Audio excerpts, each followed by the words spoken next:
భారీగా కనిపిస్తున్నాయి. ముందు కూడా ఇంతగా ఇన్ని జిల్లాలు వరదలకు ప్రభావమైన ప్రాంతాలు అయితే మనకు ఎప్పుడు కనిపించలేదు. ఈసారి మాత్రం ఎప్పుడు ఇంతవరకు ప్రభావిత కాని జిల్లాలు కూడా ఈసారి ఆ జాబితాలోకి ఎంటర్ అయిపోయాయి. అంటే ఏంటి పరిస్థితి, ఎందుకు ఈ రకంగా ఈసారి ఏర్పడింది అనుకోవచ్చు? ఇప్పుడు నీటిపారుదల విషయం లోపల ఏ ప్రభుత్వం అయినప్పటికీ కూడా ఆ ప్రభుత్వాలైనా ఈ ప్రభుత్వాలైనా కేంద్ర ప్రభుత్వమైనా ఏ ప్రభుత్వాలు కూడా అంత శ్రద్ధ చూపించడం లేదు. దాని కన్స్ట్రక్షన్ చేయడంలో ఉన్నటువంటి శ్రద్ధ, కొత్త ప్రాజెక్టులు కట్టడంలో ఉన్న శ్రద్ధ, అంటే ఇప్పుడు పర్చేజ్ ఆర్డర్ ఇవ్వడంలో శ్రద్ధ, కాంట్రాక్టర్లని ప్యాకేజీలు ఇవ్వడంలో శ్రద్ధ, ఈ యొక్క పాత ఇవేంటే ఇప్పుడు తెగిపోయినటువంటి ఇప్పుడు ఏదైతుందో ఇది 100 ఏళ్ల ప్రాజెక్ట్. ఇది 100 ఏళ్ల ప్రాజెక్టు. మనకు దాన్ని డ్యామ్ సేఫ్టీ మనము చూసుకోవాల్సిన అవసరం ఉంది. దానికి స్టేట్ డ్యామ్ సేఫ్టీ అథారిటీ చాలా విజిలెంట్ గా ఉండాలి. తర్వాత ఎక్కడైతే మనకు టీబీఎల్ మీదకి వెళ్ళి టీబీఎల్ డౌన్ అయిందో అక్కడ నుంచి నీళ్లు పోవడానికి అవకాశం ఉంటుంది, అక్కడ మనకు బ్రీచ్ అయ్యే అవకాశం ఉంటుంది. ఎప్పుడు లాంగ్ టోటల్ సెక్షన్ తీసుకోవాలి, ఎప్పుడు కూడా తీసుకొని అలర్ట్ గా ఉండాలి. గేట్స్ కొట్టుకుపోయినటువంటి సంఘటనలు మనం చూసాము. మూసీ లోపల గేటే కొట్టుకుపోయింది.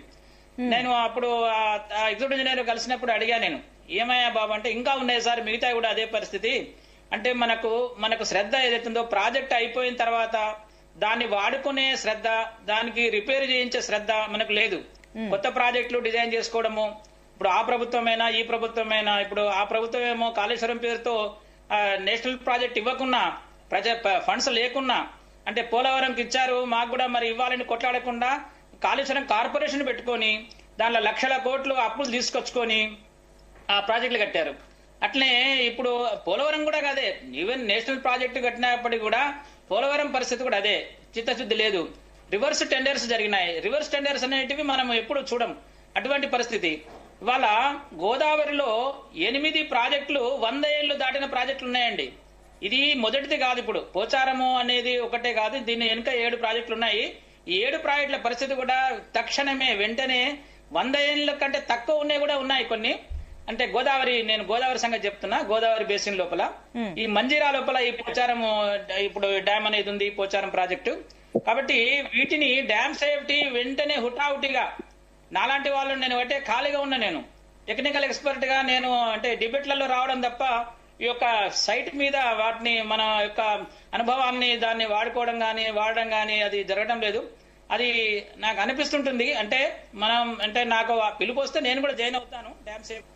అంటే ఒకటి వెంకటరమణ గారు, ఇంకొకటి ప్రత్యేకించి కూడా సమస్య ఏంటంటే కూడా హైదరాబాద్ ప్రధానంగా రివ్యూ చేయాలి. వెంకటరమణ గారు రివ్యూ చేసినట్టు అయితే వెంకటరమణ గారు, ఇంకొకటి హైదరాబాద్ లో తాగునీటికి వినియోగించేది కూడా గతంలో మంజీరా వాటర్ ఎక్కువగా అందరు యూజ్ చేసేవారు. కానీ ఇప్పుడు మంజీరాకు సంబంధించి కూడా గేట్స్ ఓపెన్ చేయాలంటే అధికారులు భయపడుతున్నారు. నిన్న అటు పోచారం డ్యామ్ కి గండిపడాల్సిన పరిస్థితి అక్కడ మనం విజువల్స్ లో కూడా చూసాము.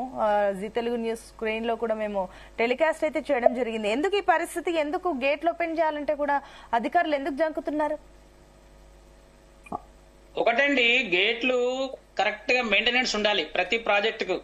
ఇక్కడ పెద్ద ప్రాజెక్టులు నాగార్జున సాగర్ గాని, మన ఈ యొక్క శ్రీశైలం గాని, ఇవాళ వాటికే భద్రత లేదు. ఎందుకంటే అక్కడ ఏముందంటే ఆటోమేటిక్ గేట్స్ ఓపెనింగ్ సిస్టమ్ అక్కడ ఉంది. అక్కడ దానికి మెయింటెనెన్స్ దానికి లక్షలలో ఖర్చు అవుతుంది. గవర్నమెంట్ దానికి శాంక్షన్ ఇవ్వడం లేదు. ఆటోమేటిక్ గా గేట్లు ఓపెన్ అయ్యేటట్టుగా ఇవాళ మనము చంద్రమండలానికి మనం ISS ఇంటర్నేషనల్ స్పేస్ సెంటర్ కి మనం మనిషిని పంపించాం. అటువంటి టెక్నాలజీ ఉన్న మన ఇప్పుడు ఈ పరిస్థితి లోపల ఇరిగేషన్ ప్రాజెక్టుల పరిస్థితి ఎలా ఉందంటే SRSP గాని ఆటోమేటిక్ గా గేట్లు ఓపెన్ చేసుకునే వ్యవస్థ ఉన్నప్పటికీ అవి మూలకు పడిపోయినాయి. ఎందుకంటే దాని మీద శ్రద్ధ లేదు మన ప్రభుత్వాలకి. గత ప్రభుత్వం గాని ఇప్పుడే ప్రభుత్వం గాని వాటి మీద శ్రద్ధ వహించాలి. వాటికి కావాల్సినటువంటి యాన్యువల్ మెయింటెనెన్స్ ఎస్టిమేట్ ఇవ్వాలి, వాటికి బడ్జెట్ ఇవ్వాలి, వాటిని ఏజెన్సీకి అప్పచెప్పాలి. అట్లా అయినట్టయితేనే ఈవెన్ గేట్ కి గ్రీస్ కూడా ఆ కన్సర్న్ ఇంజనీర్ కొనుక్కొని పెట్టుకోవాల్సిన పరిస్థితి ఏర్పడుతున్నది. ఇటువంటి పరిస్థితి కడెం చూసాం మనం. కడెం మీదకెళ్ళి నీళ్లు పోయినాయి. కడెం గేట్లు ఓపెన్ కాకపోతే ఎందుకు ఓపెన్ అంటే, నేను శ్రీశైలం డ్యామ్ లో పనిచేసినప్పుడు వాటిని మనము రిహార్సల్ చేసుకోవాలంటే ముందు మనము ఫ్లడ్ రాకముందే ఓపెన్ చేసుకొని బంద్ చేసుకోవడము, అట్లా ఒక ట్రయల్ రన్ చేసుకోవాలి. ట్రయల్ గా మనం ఓపెన్ చేసుకొని పెట్టుకోవాలి. గ్రీజింగ్ ఉంటుంది, దాని తర్వాత పక్క నుండి బీడింగ్లు ఉంటాయి, అవన్నీ లీకేజ్లు ఉంటాయి, ఇవన్నీ కూడా చెక్ చేసుకోవాలి.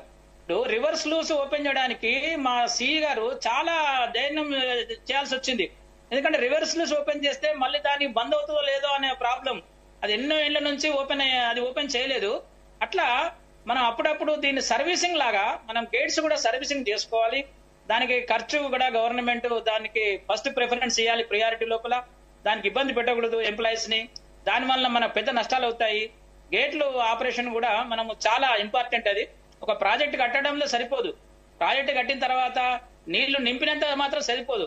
ఆ నీళ్లు నింపిన తర్వాత డ్యామ్ బ్రేక్ అనాలిసిస్ అని ఉంటుంది ఒకటి. ప్రతి ప్రాజెక్ట్ కి డ్యామ్ బ్రేక్ అయితే దాని పరిస్థితి ఏంది, డిజాస్టర్ మేనేజ్మెంట్ అంతా రెడీ పెట్టుకోవాలి.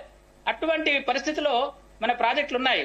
మనం చూస్తున్నాం కదా, 3 ఏళ్లు కూడా కాలేదు. మేడిగడ్డ అప్పుడు కుంగిపోయి అక్కడ ఫ్లడ్ వచ్చేసి మన అక్కడ గొర్రెలు కొట్టుకుపోయాయి, మనుషులు కూడా చాలా మంది కొట్టుకుపోవాల్సిన పరిస్థితి ఏర్పడేది. 3 ఏళ్లు కూడా నిండలేదు. 100 ఏళ్ల నుండి ఉండాల్సిన ప్రాజెక్టులు మనం ఇప్పుడు కట్టే ప్రాజెక్టులు అన్ని ఇట్లా కడుతున్నారు. కాబట్టి వీటి మీద విజిలెంట్ గా ఉండాలి. డ్యామ్ సేఫ్టీ ఇప్పుడు సింగూరు కూడా సగమే నింపారు. ఎందుకు సగం నింపారు అంటే నాకు అదే అనుమానం. దానికి డ్యామ్ సేఫ్టీ ప్రాబ్లం తోనే సగం నింపారని నాకు అనిపిస్తుంది. మిడ్మానేరు కూడా సగమే నింపారు, గేట్లు ఓపెన్ చేస్తున్నారు. సో ఇటువంటి పరిస్థితి రాకూడదు. వాటిని మెయింటెనెన్స్ సరిగా చూసుకోవాలి. ఎస్ రైట్ అండి, నేను మళ్ళీ వస్తాను.